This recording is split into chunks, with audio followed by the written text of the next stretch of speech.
જય વિદ્યાર્થી મિત્રો, 65 કેટલાક વિશિષ્ટ પ્રાણીઓ ધોરણ 7 જીકેમાં. તો આપણે ઓનલાઈનમાં લગભગ આ ચેપ્ટર પૂર્ણ થઈ ગયું છે. સ્વાધ્યાય પણ થઈ ગયો છે. સ્વાધ્યાય પણ થઈ ગયો છે. તો આપણે વિડીયોમાં તે દિવસે વિડીયોમાં લગભગ મેં કેટલા 13 નંબર સુધીના જે પ્રાણીઓ અને પંખીઓ હતા એના વિશે મેં સમજાવી દીધું હતું. તો આજે હવે આપણે 14, 15 અને 16 3 પોઈન્ટ પૂરા કરી અને સ્વાધ્યાય પણ પૂર્ણ કરી દઈશું. તો અહીંયા ફરી એકવાર રિવિઝનમાં જોઈ લઈએ આપણે કે આપણે કયા કયા પોઈન્ટ શીખી ગયા અને જોઈ ગયા. તો અહીંયા પહેલું છે સૌથી મોટું પ્રાણી તો બ્લુ વ્હેલ.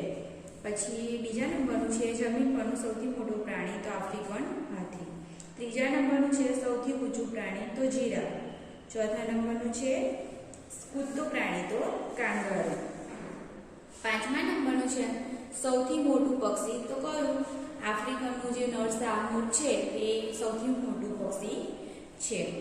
પછી જમીન પરનું સૌથી ઝડપી પ્રાણી કયું છે? તો ચિત્તો. તમને ખબર જ છે કે તે 1 કલાકમાં આશરે 110 કિલોમીટરની ઝડપથી તે દોડે છે.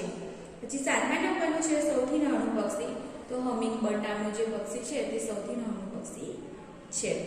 પછી આઠમા નંબરનું છે સૌથી ઊંચું ઉડનારું પક્ષી જે સૌથી વધારે ઊંચું ઉડે છે તો કોલહંસ નામનું જે પક્ષી છે તે સૌથી વધારે ઊંચું ઉડે છે. તે 7500 મીટર કરતાં પણ વધુ ઊંચે ઉડે છે. કેટલું? 7500 મીટર કરતાં પણ 7500 એટલે 7500 મીટર કરતાં પણ તે વધુ ઊંચાઈએ ઉડે છે. પછી નવમા નંબરનું છે કે સૌથી ઝડપી તડાપ મારનારું પક્ષી.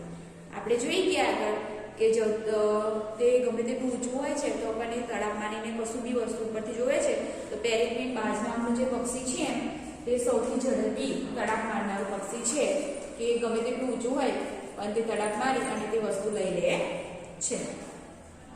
તે કલાકમાં 300 કિલોમીટર કરતાં પણ વધુ ઝડપથી ઊંચેથી તે તડાપ મારે છે. પછી 10મા નંબરનું છે સૌથી લાંબુ અંતર કાપનારું પક્ષી તો આફ્રિકન ટર્ન નામનું જે પક્ષી છે તે સૌથી લાંબુ અંતર કાપનારું પક્ષી છે.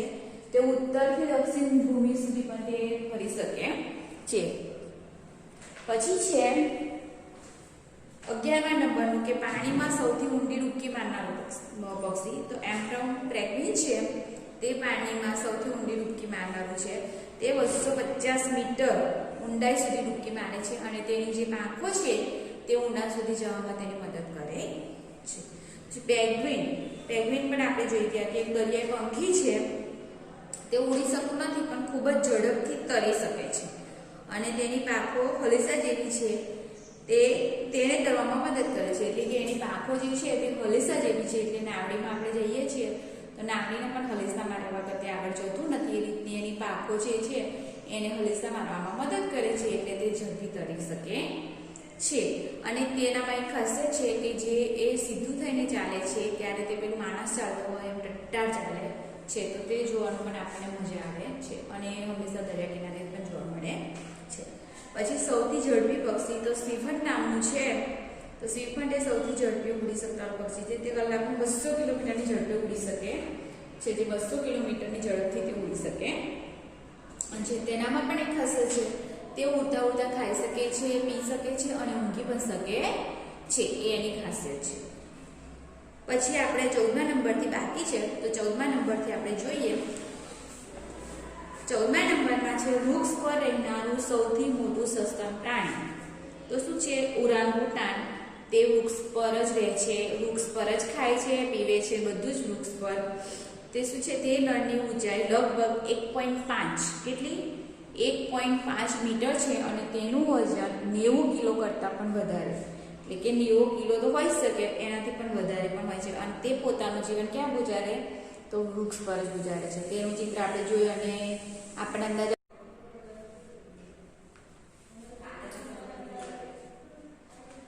તો તેનું વજન 90 કિલોમીટર છે. તે પોતાનું જીવન ક્યાં ગુજારે છે?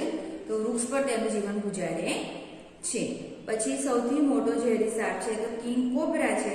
ઝેરી સાપમાં એટલે કે તેને જો છંછેડવામાં આવે તો તે ફીણ ઉચકી અને આપણને ડંખ મારે છે.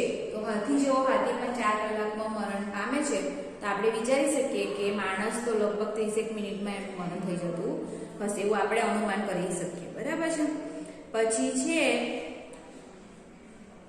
કરંટ એટલે કે વીજળીનો આંચકો. માછલી એવી આવે છે તો એ પ્રાણી એવું છે કે તેનામાં 500 વોલ્ટેજનો કરંટ આવે.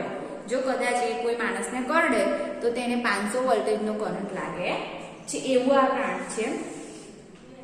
અહીંયા એવું કહે છે કે વિદ્યુતીલ તાજા પાણીની માછલી છે. અહીંયા તાજા પાણીની માછલી લગભગ 2 મીટર લાંબી હોય છે. તેની લંબાઈ કેટલી હોય છે? તો 2 મીટર તેની લંબાઈ હોય છે અને તેનામાં 500 વોલ્ટ સુધીનો કરંટ આવેલો છે. અને આટલી શક્તિ શોક જો માણસને આપે તો માણસ મરી જાય છે, એવું અહીંયા આપણને જણાવવામાં આવ્યું છે. તો અહીંયા આપણે એ ચિત્રમાં જોઈ શકીએ કે તેનું ચિત્ર કેવું છે. તો કદાચ આપણે ઘણીવાર આપણે જોઈએ છીએ, પેપરમાં પણ વાંચીએ છીએ કે કદાચ આ થાંભલા પર લાઈટ ના હોય, જો રિપેરિંગ માટે ચડ્યા હોય તો કદાચ કરંટ લાગે તો માણસ મૃત્યુ પણ પામે છે. આપણે ઘણીવાર પેપરમાં બી વાંચીએ છીએ. પછી અમુક વીજળી મોટર ચાલુ કરતા બી કરંટ લાગે છે. કદાચ આપણને બી કરંટનો અનુભવ થયો હશે કે એ કરંટ લાગે તો કદાચ ઉંચકીને બી ફેંકી દે છે, કાં તો પછી આપણે વાયર સાથે ચોંટી જઈએ છીએ એટલે તેનો કરંટ આપણને ઉંચકીને ફેંકી દે છે. એવું આ માછલી છે એનામાં એટલો 500 વોલ્ટેજનો કરંટ આવેલો છે. નેક્સ્ટ આપણે જોઈએ સ્વાધ્યાય.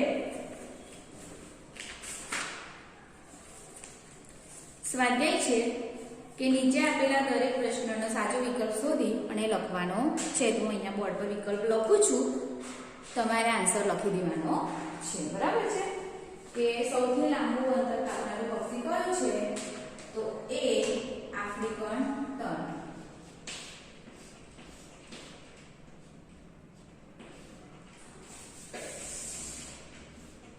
એ આફ્રિકન ટર્ન.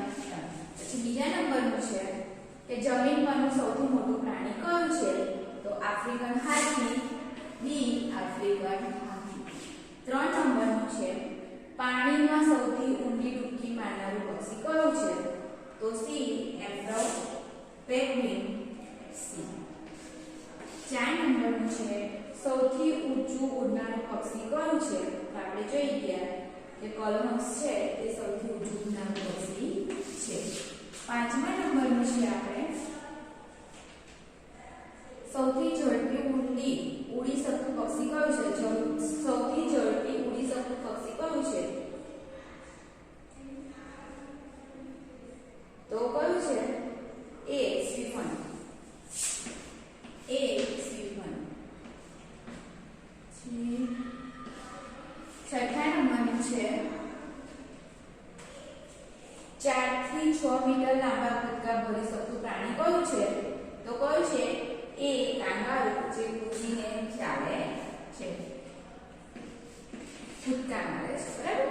7મા નંબરનું છે કયા ખંડનો હાથી દિવસમાં 20 કલાક ખાવામાં કાઢે છે?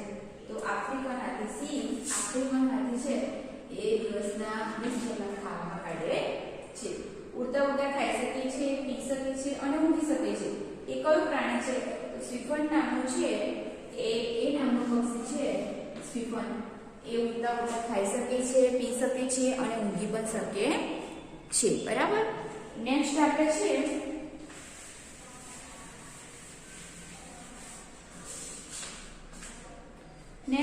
પ્રશ્ન 2.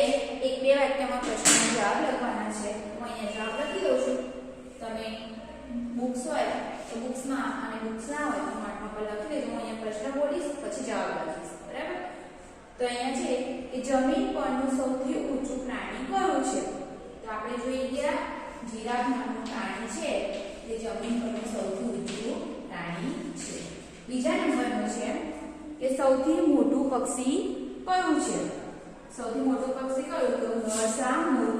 અહીંયા ખાલી સામુર લખું છું, તમારે નરસામુર લખવું હોય તો પણ ચાલશે. ત્રીજા નંબરનું છે સૌથી નાનું પક્ષી કયું છે? તો હમિંગ બર્ડ, જે સૌથી નાનું પક્ષી છે. ચોથા નંબરનું છે કે જમીન પરનું સૌથી ઝડપી પ્રાણી કયું છે? તો ચિત્તો, જે જમીન પરનું સૌથી ઝડપી ગણનારું પ્રાણી છે. 5 સૌથી ઝડપી તળાવમાં આવનારું પક્ષી. તો આપણે જોઈ ગયા પેરેગ્રીન પાર્ક છે એ સૌથી ઝડપી જે તળાવ પાણીને કોઈ પણ વસ્તુ લઈ શકે છે. પેરેગ્રીન બાર્જ. પછી 6થા નંબરનું છે કે જગતનું સૌથી મોટું દરિયાઈ પ્રાણી કયું છે? તો બ્લુ વ્હેલ. 6થા નંબરનું છે બ્લુ વ્હેલ નામનું છે એ સૌથી દરિયાઈ મોટું પ્રાણી છે. પછી 7મા નંબરનું છે કે વૃક્ષ પર રહેનારું સૌથી મોટું સસ્તન પ્રાણી કયું છે? તો ઓરાંગ ઉટાન નામનું જે પ્રાણી છે, આપણે જોઈ ગયા આગળ કે ઓરાંગ ઉટાન નામનું જે પ્રાણી છે તે વૃક્ષ પર જ રહે છે. ઓરાંગ ઉટાન. ઓરાંગ ઉટાન. બરાબર. અને 8મા નંબરનું છે કે ઉલટી દિશામાં ઉડી શકતું પક્ષી કયું છે? તો હમિંગ બર્ડ, જે ઉલટી દિશામાં ઉડી શકે છે. બરાબર. અહીંયા આપણે પ્રશ્ન 2 પણ પૂર્ણ થાય છે. પ્રશ્ન 1 ના વિકલ્પો અને પ્રશ્ન 2 ના આ જે આપેલા છે એ 8 આપેલા છે. જો અહીંયા ફર્સ્ટમાં કહી દઉં કે જમીન પરનું સૌથી ઊંચું પ્રાણી કયું? તો જીરાફ. પછી સૌથી મોટું પક્ષી કયું છે? તો નર શાહમૃગ. 3જા નંબરનું છે સૌથી નાનું પક્ષી કયું છે? તો હમિંગ બર્ડ. 4થા નંબરનું છે જમીન પરનું સૌથી ઝડપી પ્રાણી કયું છે? તો ચિત્તો. 5મા નંબરનું છે સૌથી ઝડપી તળાવમાંના પક્ષી? તો પેરેગ્રીન બાર્જ. 6થા નંબરનું છે કે જગતનું સૌથી મોટું દરિયાઈ પ્રાણી કયું છે? તો બ્લુ વ્હેલ. અને 7મા નંબરનું છે કે વૃક્ષ પર રહેનારું સૌથી મોટું સસ્તન પ્રાણી કયું છે? તો ઓરાંગ ઉટાન છે એ સૌથી મોટું પ્રાણી છે. પછી ઉલટી દિશામાં ઉડી શકતું પક્ષી કયું છે? તો હમિંગ બર્ડ. બરાબર. અહીંયા આપણો સ્વાધ્યાય પૂર્ણ થાય છે કે પાઠ 17 કેટલાક વિશિષ્ટ પ્રાણીઓ એ આપણો અહીંયા પૂર્ણ થાય છે. તો નેક્સ્ટ આપણે બીજા લેક્ચરમાં પાઠ 18 ચાલુ કરીશું. લગભગ કાલે આપણે ઓનલાઈન છે તો પહેલા ઓનલાઈનમાં જોઈ લઈશું અને નેક્સ્ટ આપણે જોઈ લઈશું. બરાબર. અને મેં કહ્યું એ પ્રમાણે કે જે મેં કરાવ્યું છે તમારે બુક્સ હોય તો બુક્સ, અને બુક્સ ના હોય તો તમે નોટમાં લખી શકો છો. એટલે છેલ્લે તમને કદાચ એક્ઝામ લેવાનું થાય તો તકલીફ પડે નહીં. જય હિન્દ. અસ્તુ.